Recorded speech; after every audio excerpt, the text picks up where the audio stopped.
ঠাকুর শ্রীরামকৃষ্ণ ছোটবেলায় কেমন ছিলেন, হ্যাঁ। তো সে ছোট ছোট এনাদের যে ছোট বয়সে এনারা কেমন ছিলেন, কারণ এনারা যতই ভগবানের অংশ থাকুন না কেন, এরা তো সেই মানুষকে শিক্ষা দেওয়ার জন্য এনারা মানব দেহে জন্মেছিলেন। আসলে কি জানেন তো, একজন মানুষ যখন জন্ম নেয়, যখন সে একটা বেবি থাকে, একটা ফুলের মতন ছোট্ট একটা বেবি, তখন তো সে জন্ম থেকেই তো কেউ খারাপ হয় না। এক ভালোকে কিন্তু খারাপ করা যায় না, কিন্তু একজন খারাপকে খারাপ করা যায়।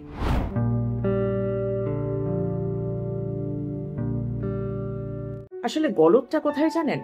একটা তো হচ্ছে এই conditional relationship between the parents and the children, যে তুমি এই মার্কস পেলে আমি তোমাকে এটা দেবো, তুমি ওই মার্কস পেলে তোমাকে এটা দেবো, এই সারাক্ষণ চলতে থাকছে। আর আরেকটা হচ্ছে যে অ্যাডভার্টাইজমেন্ট, প্রজেকশন, সেটাও ভীষণভাবে বেড়ে গেছে।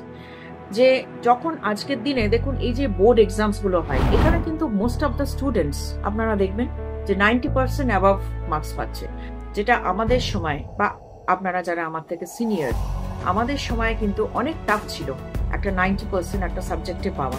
সেটা কিন্তু এখন অনেক ইজি হয়ে গেছে, কারণ এখন জিনিসগুলো এত ইজিলি অ্যাভেলেবেল, এত সব রেডিমেড ইনফরমেশন এত তাড়াতাড়ি পাওয়া যাচ্ছে। আমাদের সময় একটা রেফারেন্স বই খুঁজতে অনেক টাইম লাগতো। আর এখন এই যে এত গুগল, এই যে ইন্টারনেট যে সিস্টেমটা হয়েছে, এত তাড়াতাড়ি সব জিনিস যেটাই চাইছি সেটাই পেয়ে যাচ্ছি, সেটা তো তখন ছিল না।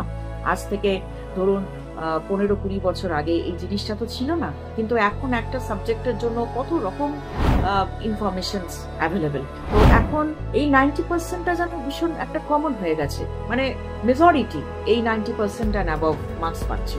ধরুন ক্লাস 10-এ একজন চাইল্ড সে 90% অ্যান্ড অ্যাবভ পেল, তো সঙ্গে সঙ্গে তার প্যারেন্টের কি হলো, অ্যাডভার্টাইজমেন্ট শুরু হয়ে গেল, রিলেটিভদের ফোন করা হয়ে গেল, ফেসবুকে পোস্ট করা হয়ে গেল, আমার ছেলে এই পার্সেন্টেজ পেয়েছে, কি আমার মেয়ে এই পার্সেন্টেজ পেয়েছে, তাকে স্কুল থেকে সে এই সাবজেক্টে হাইস্ট পেয়েছে, তাকে অ্যাওয়ার্ডস দেওয়া হলো, যে সারাক্ষণ এই চলছে।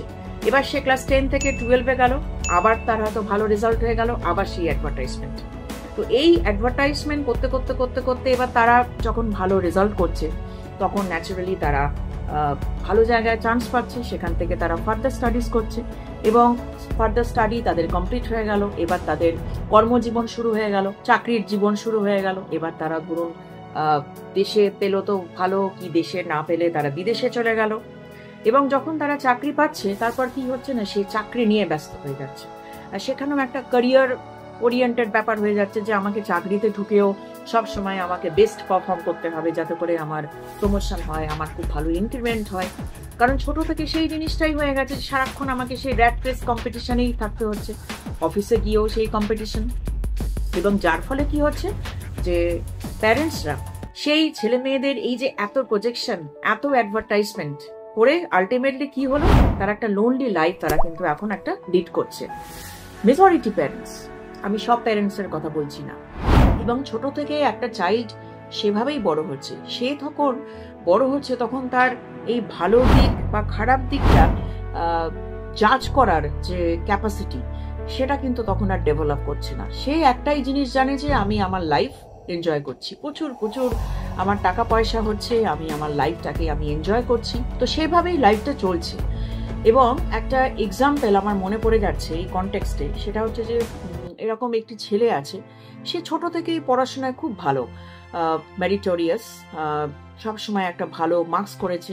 তার প্যারেন্ট কি করছে, যখনই তার রেজাল্ট ভালো ভালো হতো, সবসময় একটা অ্যাডভার্টাইজমেন্ট, যে আমার ছেলে এই পেয়েছে, আমার ছেলে ওই পার্সেন্টেজ মার্কস পেয়েছে, এটা পেয়েছে। তো তার 12 এক্সাম হয়ে গেল, সে আইআইটিতে চান্স পেল, আইআইটিতেও খুব ভালো রেজাল্ট করলো, সেটাও অ্যাডভার্টাইজমেন্ট হলো, আমার ছেলে ভীষণ ভালো আইআইটিতে চান্স পেয়েছে। সবাইকে একদম, সে বন্ধু বান্ধব রিলেটিভস যেখানে যত আছে সবাইকে বলা হয়ে গেল ফোন করে করে, আমার ছেলে ভীষণ ভালো রেজাল্ট করেছে, খুব ভালো চান্স পেয়েছে আইআইটিতে। এবার সে ছেলে আইআইটি কমপ্লিট হয়ে গেল, তার বিদেশ যাওয়ার ইচ্ছে, সে চাকরি পেয়ে গেছে, তার ক্যাম্পাস ইন্টারভিউ হয়েছে, সেখানে সে চাকরি পেয়েছে, সে এবার বিদেশ যাবে। এইবার তো সে তো তার প্যারেন্টের একমাত্র ছেলে, he is the only child of his parents।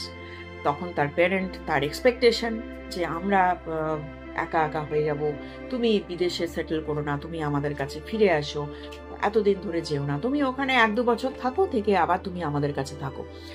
তো এই ছোট থেকে এই যে কন্ডিশনাল রিলেশনশিপের মধ্যে সে বড় হয়েছে, এইবার তার সাথে তার প্যারেন্টদের তার সাথে তার প্যারেন্টসের সবসময় একটা ডিসপিউট তৈরি হচ্ছে।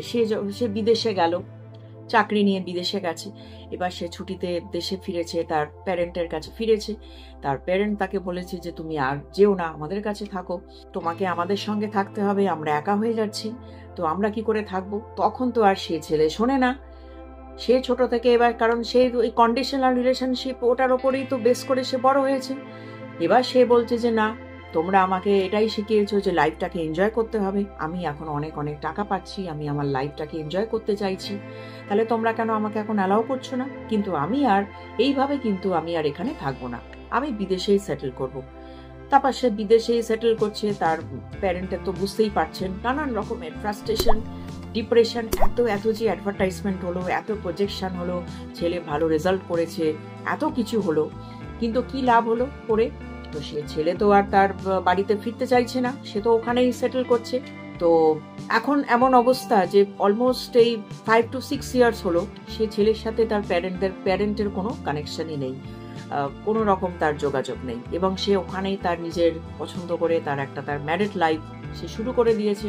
সেখানেই তার ম্যারিড লাইফ, এবং সে তার বাড়িতে খবরও নেয় না কেমন আছে। এবং তার প্যারেন্টের এখন অবস্থা হচ্ছে যে তারা নানান রকমের কাউন্সিলিং করাচ্ছে, ডিপ্রেশন যেটা হয়। তো এই যে এত অ্যাডভার্টাইজমেন্ট, এত প্রজেকশনস, এত কিছু করার রেজাল্ট হচ্ছে লাইফ আলটিমেটলি কি হচ্ছে না, সেই যে একটা বাচ্চা যখন বড় হচ্ছে তাকে কোনটা ভালো কোনটা খারাপ, তার পজিটিভ সাইড, নেগেটিভ সাইড, একটা বয়স থেকে কিন্তু প্রতিটা প্যারেন্টের সেটা কিন্তু শেখানো উচিত।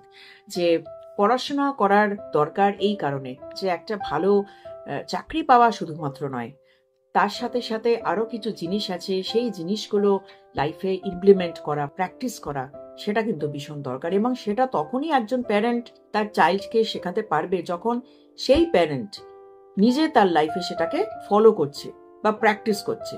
তো মেজরিটি দেখা যায় যে হয়তো সেটা লাইফে তাদের নিজেদেরই প্র্যাকটিস নেই। আমি সারাক্ষণ মোবাইল নিয়ে বসে আছি, আমি মোবাইল দেখছি, তো হাউ ক্যান আই এক্সপেক্ট যে আমার চাইল্ড সে মোবাইল দেখবে না, সে মোবাইল দেখা বন্ধ করবে? সেটা তো সম্ভব নয়, তাই না? আমি নিজে স্পিরিচুয়ালিটি প্র্যাকটিস করছি না, আর আমি এক্সপেক্ট করছি যে আমার চাইল্ড সে মেডিটেশনে বসবে, সে ডেলি মেডিটেট করবে। সেটা কি করে হয়? হ্যাঁ, তো সেটা তো নিজে আচরণ করে তবে অন্যকে সেই আচরণটা শেখাতে হবে। আমি মাঝে মাঝে বেশ কিছু সাধু সন্ন্যাসী, আমি কিছু কথা শুনি, তাদের লেকচার শুনি।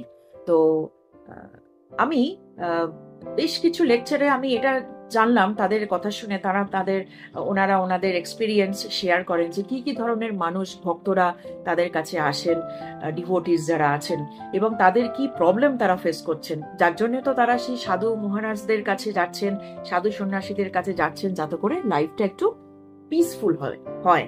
তো কি করলে তাদের লাইফটা একটু পিসফুল হয় সেটা জানতে তারা সেই সাধু সন্ন্যাসীদের কাছে যাচ্ছেন। এবং ওনারা বলছেন ওনাদের অ্যানালিসিস থেকে যে মোর দ্যান 90% প্যারেন্টস, উনি বলছেন যে যারা আমার কাছে আসছে, একটা বয়স যখন হয়ে যাচ্ছে তারা কিন্তু তখন সেই লোনলি তাদের লাইফ হয়ে যাচ্ছে, তারা কিন্তু লোনলিনেসের শিকার হয়ে যাচ্ছে, পুরো একাকিত্বময় একটা জীবনের মধ্যে তাদের কাটাতে হচ্ছে।